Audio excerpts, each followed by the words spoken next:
जो बड़ा पुण्य किया होगा, सुकृत किया होगा, वही भगवान का भजन भी कर सकता है। उसी के मुख से भगवान का नाम भी निकलेगा, वही कथा भी सुन सकता है। नहीं इतना बड़ा गांव है, क्या इतने ही लोग हैं? हमको लगता है तो गांव के लोगों में से 10 लोग भी नहीं आते होंगे। लेकिन यही सर आवत अत कठिनाई राम कृपा बिन, यहाँ पर जिसके ऊपर भोले बाबा की बड़ी कृपा होगी वही आ पाएगा। सबके आने का, सब नहीं आ सकते। भगवान का भजन, भगवान का संकीर्तन, भगवान की कथा जिसके ऊपर भगवान की कृपा होती है वही सुनेगा। क्योंकि आप लोगों ने सुना होगा कि रावण की 1.25 लाख से ज्यादा का परिवार था, और रावण इतना बड़ा विद्वान था। रावण जानता था कि ये हमारे कुल खानदान वाले ये भगवान का भजन एक को नहीं कर पाएंगे और ये सब नरक में जाएंगे। और विभीषण को जानता था रावण कि ये भगवान का भजन कर रहा है, लेकिन ये तब भजन करने के साथ साथ में माया जंजाल में फंसा हुआ है। स्नेह हम लोगों के प्रति है, भजन ये भगवान का कर रहा है तो बीच में लटक जाएगा। तो रावण ने लात मार करके विभीषण को भगाया कि एक तरफ रहो, चाहे इधरे रहो चाहे उधरे रहो। एक तरफ भगवान का भजन भी कर रहे हो, दूसरी तरफ हम लोग परिवार में स्नेह भी रख रहे हो। रावण ने पूरे परिवार का उद्धार कराने के बाद में जब कोई भी नहीं बचा कुल खानदान में, तब अंतिम में गया है भगवान की शरण में। क्योंकि यदि एक भी बच जाएंगे तो इनका उद्धार नहीं होगा, ये नरक चले जाएगा। क्योंकि भगवान का भजन ये सब नहीं कर पाएगा, क्योंकि इतने बड़े पापी हो चुके हैं सब। अजामिल ने कहा कि ये दरवाजे पर बैठ करके कौन हल्ला मचा रहे हैं। इसी प्रकार से गांव में भी कुछ लोग होंगे, कह रहे होंगे कि बाबा हल्ला मचा रहा है। सुबह हुई, संत जब चलने के लिए तैयार हुए, अजामिल को बुलाए। बेटा, एक गृहस्थ धर्म का नियम है कि संत को, ब्राह्मण को भोजन कराने के बाद में दक्षिणा देना चाहिए। संत और ब्राह्मण को भोजन कराने के बाद में यदि दक्षिणा ना दिया जाए तो अपराध लगता है। और हम लोग संत आपके घर का अन्न खाए हैं तो क्या आप दक्षिणा नहीं देंगे? जामिल मुस्कुरा करके कहा, महाराज, हमारी सबसे बड़ी दक्षिणा तो यही है कि आपके पास में जो लोटा सोटा लंगोटा था इसको हमने छीन नहीं लिया। हमारी सबसे बड़ी दक्षिणा आप यही मान करके चलिए। संतों ने कहा कि बेटा, ये तुम्हारे धन संपत्ति वैभव का, पैसे रुपए की हमको जरूरत होती तो ये दाढ़ी जटा जूट बढ़ा करके घर से बाहर नहीं निकलते। हमको पैसे की जरूरत नहीं है। संतों ने मन में विचार किया कि ये इतना बड़ा पापी हो चुका है कि यदि मैं इसको कहता हूं कि तुम सुंदर कांड का पाठ करो तो लंका कांड ही करेगा। अब ये भगवान का भजन नहीं कर पाएगा। संतों ने मन में विचार किया कि यदि ये अपने बेटे का नाम भगवान से जोड़ करके रखेगा तो कम से कम बेटे के बहाने ही 10-20 बार मुख से नाम निकल जाएगा, इसका कल्याण हो जाएगा। संत ने पूछा कि हमको केवल एक वचन दे दो। बगल में वैश्या खड़ी थी, डांट करके बोली, संत कहते तो उनकी बात भी नहीं मान सकते। अजामिल ने कहा, ठीक है, तू कहती तो मैं मान लेता। संतों ने कहा, तू कैसे मान तू ले? संत ने कहा कि एक बात बताओ बेटा, आपके कितने बच्चे हैं? अजामिल ने कहा, महाराज 8 हो गए, 9वां इस समय गर्भ में है। संत ने कहा कि जब 9वां बालक पैदा होगा उसका नाम नारायण रख देना। 9वां बालक जो पैदा हुआ उसका नाम नारायण अजामिल ने रखा। इसीलिए अपने बच्चों का नाम भगवान से जोड़ करके रखना चाहिए। मान लीजिए वैसे आप भजन पूजन नहीं कर सकते, लेकिन कम से कम अपने बच्चे, अपने बेटों के बहाने ही कम से कम 10-20 बार भगवान का नाम तो दिन भर में निकल ही जाएगा। लेकिन आजकल के लोग कैसा कैसा नाम रख देते हैं। हम तो ऐसा ऐसा नाम गांव में सुनते हैं। कोई कोई अपने बच्चे का नाम रख देता है गोबरे, कोई कोई अपने बच्चे का नाम रख देता है गुरहू।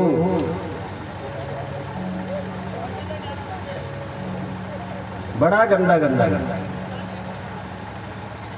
सुनते हैं, गुरहू, गोबरे गोबरे, क्या क्या नाम उसका कोई हम तो अर्थ ही नहीं जानते। लेकिन बच्चों का नाम भगवान से जोड़ करके रखना चाहिए, जिससे कम से कम बच्चे के बहाने ही 10-20 बार मुख से नाम निकल जाए। एक दिन यमराज ने अपने रजिस्टर को खोला और देखा क्या कि अजामिल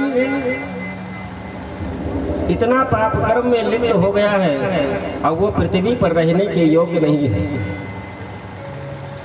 उसको जा करके ले आओ। और उस समय अजामिल की आयु 40 वर्ष बची हुई थी। लोग कहते हैं कि छठी की रात में ब्रह्मा जी ने जितनी आयु निर्धारित कर दी उसमें से न तिल भर घटना है न तिल भर बढ़ना है। बिल्कुल 100% गलत। अजामिल की उस समय 40 वर्ष आयु बाकी थी जिस समय यमराज के दूत उसको लेने के लिए आए। लेकिन ये भी बात सत्य है कि छठी की रात में ब्रह्मा जी ने जितनी आयु निर्धारित कर दी उसमें न तिल भर घटना है न तिल भर बढ़ना है। लेकिन उसके जो वेद पुराण शास्त्र में जैसा कहा गया है उसके अनुसार जब मानव जीवन को यापन करता है तब वो पूर्ण आयु को प्राप्त कर पाता है। नहीं तो बीच में ही जय सीताराम होना ही है। यमराज के दूत आए, लेकिन संतों की कृपा से अपने जो बेटे का नाम नारायण रखा था उससे अधिक स्नेह करता था, प्रेम करता था। यमराज के दूतों को देखा और अंतिम समय में जिसे बहुत स्नेह करता है ये जीव उसी की याद भी आती है।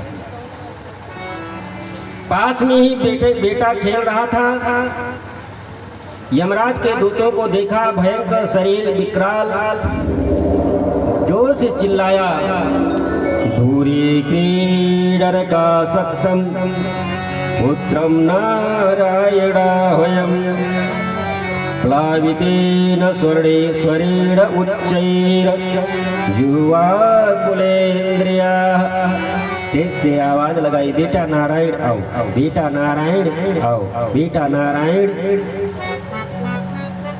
भगवान नारायण ने कहा कि भले ही इसने पाप कर्म जीवन में किया है लेकिन अंतिम समय में इसने हमारा नाम ले लिया है। अब ये नरक में जाने का अधिकारी नहीं है, क्योंकि जन्म जन्म मुनि जतन कराही अंतराम कहियावत नाही। ऋषि मुनि हजारों वर्ष कठिन तपस्या करने के बाद में भी अंतिम समय में भगवान का नाम नहीं निकल पाता। लेकिन ये अंतिम समय में हमारा नाम गा लिया है, इसलिए वे नरक में जाने का अधिकारी नहीं है। भगवान नारायण के दो पार्षद आए, यमराज के दूतों को डांट करके वहां से हटा दिया और भगवान नारायण के पार्षद भी अंतर्ध्यान हो गए। अजामिल की जो 40 वर्ष आयु बची हुई थी उसको ज्ञान आया, गंगा जी के किनारे जाकर के भगवान का भोजन किया। आयु जब पूर्ण हुई भगवान नारायण के यहाँ से विमान आया, उस पर आरूढ़ होकर के चला गया। श्री सूजी महाराज कहते हैं कि इसीलिए संग बहुत सोच समझ करके करना चाहिए किसी के भी साथ। और दूसरी बात, दूसरे की बुराई देखना सुनना, भले ही वो पाप कर्म न किया हो लेकिन यदि बुराई दूसरे की सुन रहा है, देख रहा है, तो एक न एक दिन उसको पाप कर्म में लिप्त हो ही जाना है। इसलिए दूषित संग से बचना चाहिए, दूषित वाणी से बचना चाहिए, दूषित श्रवण नहीं करना चाहिए। भले पाप कर्म ना करे लेकिन एक न एक दिन ऐसे लिप्त हो जाना पड़ेगा। लेकिन अजामिल के ऊपर तो पहले भजन किया होता जिसके फल स्वरूप संत आए, संत उपाय बताए, जिससे उसका तो कल्याण हो गया। संत तो केवल उपाय ही बताते हैं, वेद पुराण शास्त्र के माध्यम से उसके अनुसार मानव जब जीवन को यापन करता है तो उसका कल्याण तो होना ही है। संत परम हितकारी,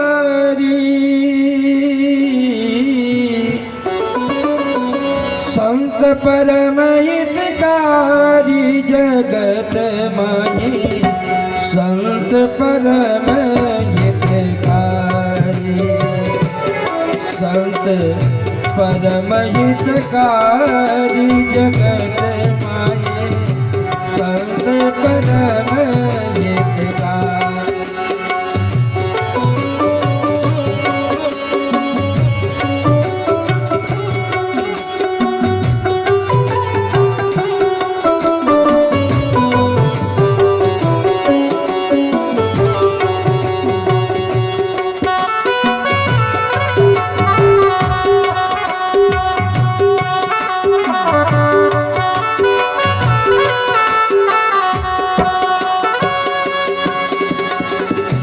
प्रभु पद प्रगट करावत प्रीति, प्रभु पद प्रगट करावत प्रीति, धर्म मिटावत भारी जगत माही, संत परम हितकारी, संत परम हितकारी, संत परम हितकारी जगत माही, संत परम हितकारी जगत माही, संत परम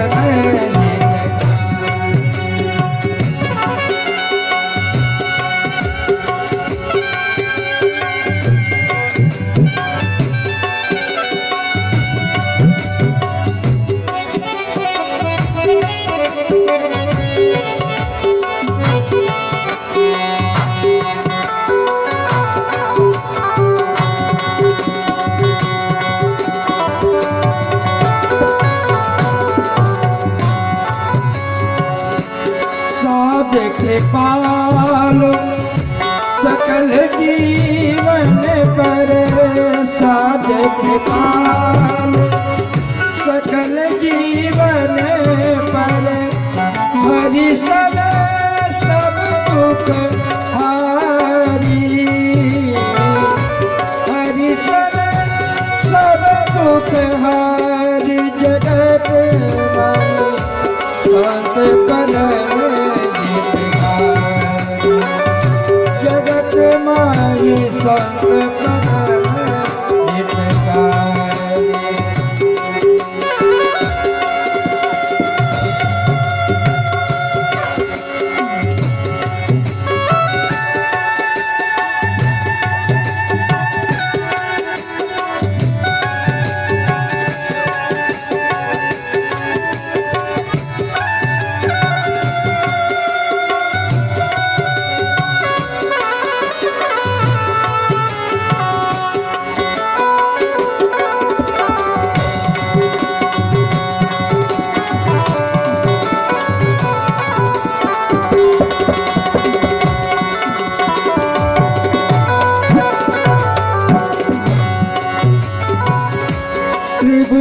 त्रिगुणातीत निरत तन त्यागी, त्रिगुणातीत निरत तन त्यागी, रीति जगत से न्यारी, रीति जगत से न्यारी जगत माही, संत परम हितकारी जगत माही, संत परम हितकारी जगत माही, संत परम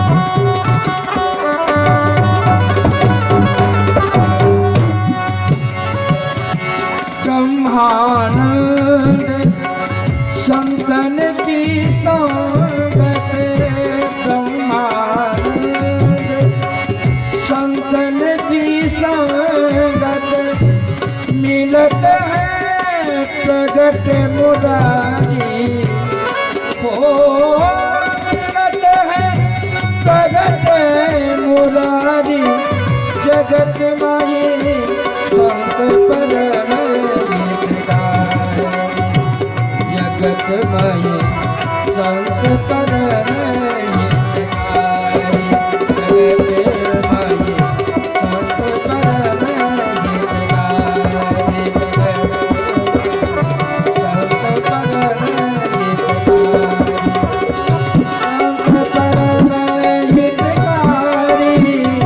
संत परम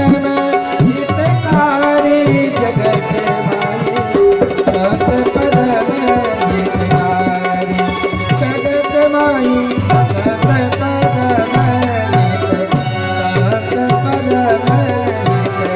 संत परम बोलो संत भगवान की।